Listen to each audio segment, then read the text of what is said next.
Hello everyone, Eggchen here. If you follow Lodestone, you might have been aware that the Final Fantasy XIV art team put together an art collection to count down the days until Dawntrail.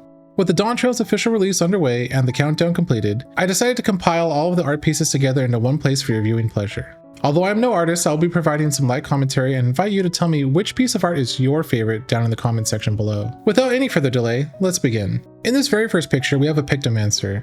He's using a Moogle as his model, and it looks like it's going to be a good portrait. The Pictos brush has a lot of detail if you look closely, and I myself like this art style. This one really caught my eye when it was released. I love how in the background there's a giant Gatling gun and a reactor glow behind him. The gun has some very nice drawn detail, and this has a comic book art style to it. I'd also like to point out that we don't get to see Rogadins too often, much less a machinist one. Here we have an Elysian Dragoon, wearing some of their iconic armor. This art style reminds me a bit of Golden Axe, or that 80s fantasy look.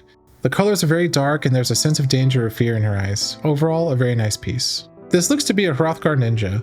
This one is very interesting to me as it's not the most aesthetically pleasing, but you can definitely see it has a Shogun-era Japanese art style. The way the smoke and the Hrothgar's face are drawn really pay homage to the traditional Japanese art. Next, we have a Lalafell Paladin. I love when people illustrate stuff like Lalafell tanks or Rogadin black mages. The armor is beautifully drawn here, and I also get a sense of danger or fear in the eyes of the Lalafell. And in the back is a lion. I'm not 100% sure what's being drawn out there, but if you can figure it out or have your own interpretation, feel free to let me know. For number 16, this could be a Hume Scholar. It's hard to tell without being able to see the ears. There appears to be a drape of sorts that she's sitting on, and her fairy is holding the number 16, which looks very nice. I'd say the colors give me a 70s or 80s Japanese vibe, as if it was drawn long ago. And the faces on both the fairy and the scholar do have an anime look to them. The colors really pop on this one. The first thing I notice about this is, you can really get a feel for depth and dimension. You can really feel that the dancer is leaning out of the picture almost. The color choices too on the black background really make this piece stand out. For number 14, we have an Ra Astrologian. If I'm not mistaken, this looks like it was done in oil paint, or at least has an oil paint style. You can really see the colors mesh and blend when you look at the backside of her robe. For an Astro, she looks pretty evil. I'm getting strong Valentine's Day vibes, and I know this isn't what the picture is about, but the falling flower petals and the red mage wearing the artifact armor, it screams Valentine's Day to me. Regardless, I think the artistry is beautiful on this one, and the level of detail on the armor, the weapon, and even the number 13 is amazing. Now, I really like this one. It's perhaps a top contender for me. Again, I love to see Lalafell as anything but a caster. This Lalafell Reaper looks so awesome. You can see that the scythe in the back that just pops out because of the light reflection that was drawn on there. And the way that the number 12 and the void center are drawn give a feeling that things are spinning. This is definitely one of my favorites.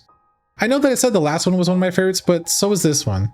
This looks right out of Street Fighter and it's awesome. I love that anime art style, and as you can see, she's about to blast off her fireball. There is this photographic effect where the hand up front is out of focus, but the face is. If it were in real life, both would be easily in focus. So they purposefully gave this photographic focus effect. By all means, this isn't a complaint, but just a wish. I just wish that this one was a male Rogadin. Again, this one is a contender for my favorite. For number 10, we have a Dark Knight Aura. There isn't anything wrong with this picture, I just don't enjoy the art style as much for some reason. Although most all of these pictures have a heavy Japanese art influence, this one just looks a little more cartoony to me.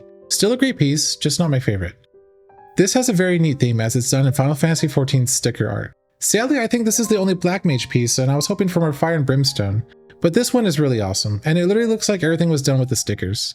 This one definitely wins some creativity points for me.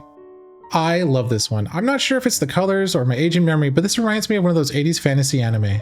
This Elysian Summoner looks right out of Dungeons & Dragons or something. I also like how the number 8 was done in Paverstone. It's actually part of the picture. And the Carby begging for some of her food makes me miss having a dog. Teal Sparkles is a bit of a tyrant, so she won't let us have any pets. I'm gonna be honest, I don't really like this one. It doesn't mean it's not good or beautiful to someone, but the way it's drawn just doesn't appeal to me. I'm sorry, Sages, but this one was probably my least favorite. Now this one is another contender for being the winner. I typically main Samurai and Black Mage, except this coming tier, I'm gonna be a Gunbreaker. Stupid Teal Sparkles took my DPS spot. Anyway, I love all things Samurai, and this piece of art delivers. The slice drawn really distorts everything around it, giving a feeling of speed at which it was moving, as if the motion blurred the surroundings into an abstract swirl of color and shape. This also looks to be done in an oil painting-esque style. As you can see, the bottom of the robe has some color blending that isn't natural to a pencil. This is probably my second least favorite picture. The bright yellow background is just a little overwhelming, and the All-Ra Bard's eyes look pretty crazy. I don't want to harp on this one too much, but it's just not for me. This one is pretty legit. The axe is massive, and it's the kind of stuff that makes me want to play Warrior from time to time. I could possibly be reading too much into this, but the way the Warrior and the Chocobo are looking at each other, there's something special going on there. Overall, a nice piece. Oh my, this one is also not a favorite of mine.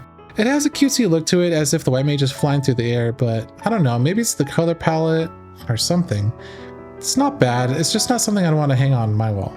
Ooh, now this one is pretty awesome. I feel like the blurs of colors really give the feeling of motion in this picture, and the way the edge of the blade is brought forward into the picture makes me feel like she's about to stab me. I'm guessing this is a gunbreaker, and it's nice to see them with a dark or evil looking weapon like that. And finally, number 1. We have a Viper female Hrothgar here. I mean, this picture is about as good as it gets considering it's a female Hrothgar. The background looks amazing, and you can tell with the little bit that is visible that it's Kozuma Uka. It's a great piece, and I think if it were anything but a female Hrothgar, it might have been in the running for me. If there was a 0 or final piece, this is it as it was released on the launch day. I like that all the characters are here. The background is beautiful and the color choices are perfect. The faces on some of the characters though just look weird to me, specifically Erenville, Waclamat, the Viper, and Grahatia. Still, it's a nice piece to complete the series. That is all of the pieces, guys, and now it's time for me to declare a winner or a personal favorite, if you will. I narrowed it down to the top 4 I'm really considering, and they're number 6, 8, 11, and 12. It's really tough as I really do like all of them. But I am gonna go with number 12. Credit to Atani Marina, who drew this from the Final Fantasy XIV art team. The more I look at the picture, the more I can envision this Reaper as a character in a story. It was beautifully done, and I really do wish I could draw worth a damn. By the way, guys, I am looking for someone who can do commission art in any of the styles from my top 4.